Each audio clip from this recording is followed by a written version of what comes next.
આટલું બધું અહીંયા થઈ ગયેલું છે એટલે હજુ પણ દબાયેલા ને ગભરાયેલા અવાજ નહીં કાઢો. બરાબર છે. આટલું બોલવામાં તમારે અહીંયા પેલા સરદાર પટેલ જ નહીં સાંભળે તો પેલા સીઓ ને તો આજુ જવાનું છે. કોઈએ ગભરાવાનું નથી, કોઈએ ડરવાનું બી નથી. બરાબર. આ પોલીસ વાળા પાનમાં તે દિવસે લઈને બધું કર્યું છે. બરાબર. એ પોલીસ વાળાને બી કહીએ છે જે દિવસે અમારો આદિવાસી સમાજ અમે હજુ બી કહીએ છીએ સંવિધાનમાં માનીએ છીએ અને સંવાદમાં માનીએ છીએ. જે દિવસે અમે લોકો કાયદો ને વ્યવસ્થા સાઈડ પર મૂકીશું તે દિવસે તમારા અહીંયા સીઓ બીઓ ને તમારા અહીંયા કોન્ટ્રાકો બંટ્રાકો કોઈ નજરે નહીં પડે. એ પોલીસ વાળાને બી કહી દઈએ છે. તમે આજે દંડાથી બીવડાવવાની વાત કરતા હોય ને ભાઈ, ગોળી ભોળી મારવાની હોય તો બી આવી જજો. અમે તૈયાર છે તમારી હાથે લડવા માટે. હા, અમારી મા બેટીઓને તમે આતડી દુખાવી છે, અમારી મા બેટીઓને તમે આતરડી લડાવી છે. અમે કોઈને છોડીશું નહીં. એ કાયદાકીય રીતે બી લડીશું અને ગ્રાઉન્ડ પર બી લડીશું. અને જો અહીંયા જે પણ અધિકારીઓ એમને બી કહીએ છે, બરાબર છે, મૂળ જગ્યા પર જો સરકાર ફરી આ દુકાનવાળાઓને અને આ ઘરવાળાઓને નહીં બાંધી આપશે ને તો તમે જોઈ લેજો આ સ્ટેચ્યુ ઓફ યુનિટી પર આવતા પ્રવાસીઓને પણ અમે બંધ કરી દઈશું.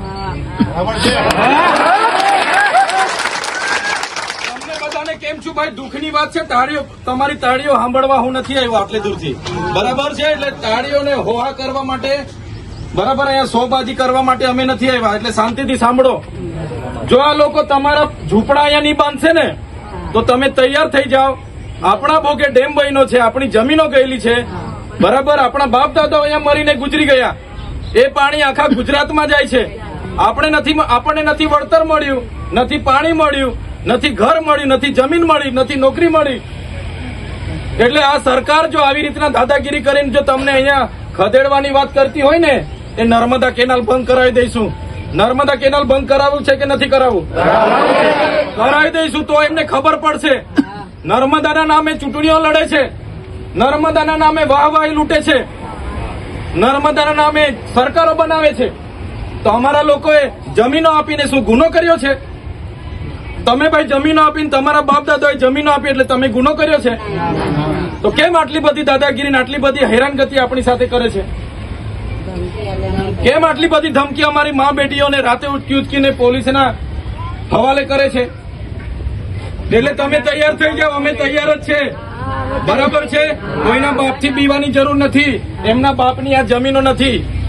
એ સરકાર એને એમ માનતી હોય કે અહીંયા બધું ઉજાડીને લઈ જઈશું. એ સરકાર બી ભૂલી જાય. જે દિવસે હથિયાર હાથમાં લઈશું ને, અહીંયા પોલીસ કોઈ નજરે બી ના પડે. એની આર્મી એમણે જે કરવું હોય કરી લે. પણ મારી મા બેટીઓ હાથે જો મારી મા બેટીઓને રડાવવાની વાત એ લોકો કરશે તે દિવસે આર્મી મૂકો, દુનિયા મૂકો, આર પારની લડાઈ કરવા અમે તૈયાર છે. અમારી પાસે બી હથિયાર છે. જે દિવસે ઘરમાંથી કાઢીશું ને, તમારી પોલીસ ને તમારો શર્મા ફરમાન, ડીવાયએસપી ને એસપી કોઈને અહીંયા જોઈએ નહીં, પૂરું કરી દઈશું અહીંયા. બરાબર છે. તમે ખાલી તૈયારો, અમે લડવા માટે તૈયાર છે. કેટલું વેચવાનું ભાઈ? નર્મદાના નામે બધા ગામડાઓ ખાલી કરાવ્યા, આ રોડોના નામે ખાલી કરાવ્યા, નેરોના નામે ખાલી કરાવ્યા, આ સ્ટેચ્યુના નામે ખાલી કરાવ્યા, પિયર ડેમના નામે ખાલી કરાવ્યા. એટલે અમારા આદિવાસીએ ભોગ આપવાનો. હમણાં ઝૂંપડા તોડી નાખ્યા. કેમ ભાઈ? એટલે ઉદ્યોગપતિઓને આ જમીનો આપવાની છે તમારે? હે? હોટલો વાળાને જમીન આપવાની છે, રિસોર્ટો વાળાને જમીન આપવાની છે. એટલે તમે જોઈ લો. એક વાર આપણે પૂછવાનું છે. સોમવારે રજા છે, સોમવાર નહીં, ગુરુવારે બધા નક્કી કરો. આખા ગુજરાત, મહારાષ્ટ્ર, મધ્યપ્રદેશ ને રાજસ્થાનના સંગઠનો, જે પણ પક્ષ પાર્ટીના આગેવાનો, ધારાસભ્ય, સાંસદોને તમારા વતી બધાને જાણ કરો અને બધાને કહો અહીંયા આવે, હાજર રહે. સ્ટેચ્યુ ઓફ યુનિટીના નામે તે વખતે બધા રથ લઈને ગામડે ફરતા હતા. સ્થાનિક લોકોને રોજગારી આપીશું, રોજગારી આપીશું. ક્યાં ગયા ધારાસભ્ય, ક્યાં ગયા સાંસદ? આજે મા બેટીઓને અહીંયા રાતે આ નક્સલવાદીઓની જેમ અહીંયા કોર્ડન કરીને ઉચકી જાય છે. આ મારા દાદા લોકોને, બહુ વર્ષના લોકોને અહીંયા ધમકી આપે છે. ક્યાં ગયા સાંસદ, ક્યાં ગયા ધારાસભ્ય? એટલે આ લોકોને પૂછી લો, એકવાર કહી દો. ગુરુવારના કાર્યક્રમમાં કાયદો અને વ્યવસ્થામાં માનીએ છીએ હજુ બી. એટલે એકવાર પરવાનગી માંગી જો અહીંયા એસડીએમ ને. પરવાનગી આપે તો ઠીક, પરવાનગી નહીં આપશે તો બી ગુરુવારે હજારોની સંખ્યામાં અમે અહીંયા આવી રહેલા છે. તૈયાર છો ને બધા? ગુરુવારે આવી રહેલા છે. અમે એક આવેદન આપીશું, અલ્ટિમેટમ આપીશું 10 કે 15 દિવસનું. પછી બીજો સરકાર આપણા લોકોના ઝૂંપડા અહીંયા બનાવી નહીં આપે, પછી જ સરકાર જે નુકસાન કરી એનું વળતર નહીં આપે, તો આ સ્ટેચ્યુની બસો, રિક્ષાઓ અને આ સ્ટેચ્યુ ઓફ યુનિટીની તમામ હોટલો મોટલો એ 15 દિવસ પછી બંધ થશે. લખી રાખજો. અમે આવીશું. બરાબર છે? નેર પર ઉતરવું પડશે, નેરમાં કૂદવું પડશે. અમે નેરમાં કૂદીશું, પણ નેર બી બંધ કરાવીશું. નેરના ગેટ પરથી કૂદવા અમે તૈયાર છે. પણ જો તમને ન્યાય નહીં મળશે, નર્મદાની મુખ્ય કેનાલ બંધ કરીશું અમે 15 દિવસ પછી. લખી રાખજો. એ પ્રશાસન, કલેક્ટર હોય, સીઓ હોય, એનો એમડી હોય, કોઈ બી લોર્ડ કર્નલ, લોર્ડ કરજનની જેમ અહીંયા ઓર્ડર આપતા હોય ને અધિકારીઓ, તો એ લોકોને બી કહી દેજો અમે બી બિરસા મુંડા અને ભગતસિંહ બનવા માટે તૈયાર છે.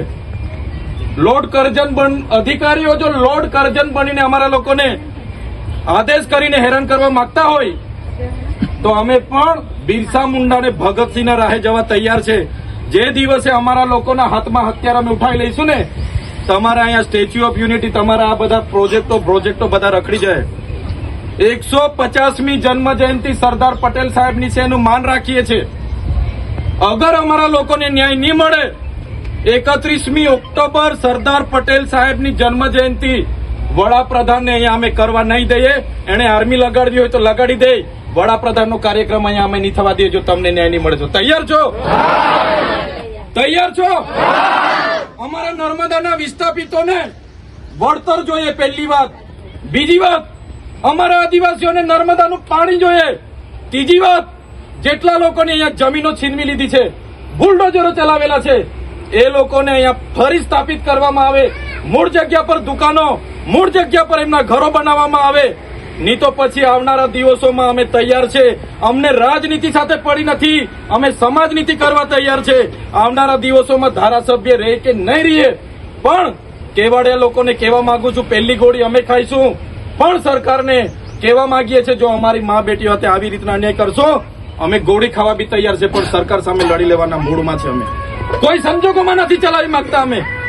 અને સરકાર આવી રીતના અમારા લોકોને વારે ઘડી અન્યાય કરશે. પોલીસ અધિકારીઓ બી હોય, સાંભળી લેજો. તમારા આઈબી, તમારી એલઆઈબી, તમારી સેન્ટ્રલ લોકોને બી ખબર પહોંચાડી દેજો. અમે તમને બસ આ ગુરુવારે પરવાનગી માંગીને એક નિવેદન આપવા માંગીએ છીએ. 15 દિવસનું અલ્ટિમેટમ આપીશું. જેટલા લોકોની જમીનો અહીંયા તમે સંપાદિત કરી છે એને વળતર મળી જવું જોઈએ. જેટલા લોકોની જમીનો અહીંયા છીનવાઈ છે એને પરત મળી જવી જોઈએ. નર્મદાનું પાણી મળી જવું જોઈએ આ વિસ્તારમાં. અને આ વિસ્તારમાં જે પણ અમારા રોજગારી કરનારા યુવાનો છે એમને ન્યાય મળવો જોઈએ. અસરગ્રસ્તોને ન્યાય મળવો જોઈએ. અગર 15 દિવસમાં નથી થતું, અમે દરરોજ અહીંયા આવીને હજારોની સંખ્યામાં હડતાલ પર રહી રહીશું. દરરોજ સ્ટેચ્યુ ઓફ યુનિટી પર અમે હજારોની સંખ્યામાં બેસીશું. દરરોજ અહીંયા ધરણા રહેશે, દરરોજ ઉપવાસ રહેશે. અમારે 1 વર્ષ બેસવું પડે, ઓક્ટોબર સુધી બેસવું પડે તો અમે બેસીશું. પણ આ વખતે અમે પાછી પાની કરવા તૈયાર નથી. પરવાનગી તે દિવસે મળી જશે તો બધું શાંતિથી થશે. અને પરવાનગી નહીં મળે તો તમારી આઈપીસી જેટલી કલમો અમારી પર લગાડવાની હોય લગાડી દેજો. અમે આવવાના છે, કાર્યક્રમ અહીંયા થવાનો છે. તૈયાર છો બધા? આ છેલ્લી લડાઈ છે.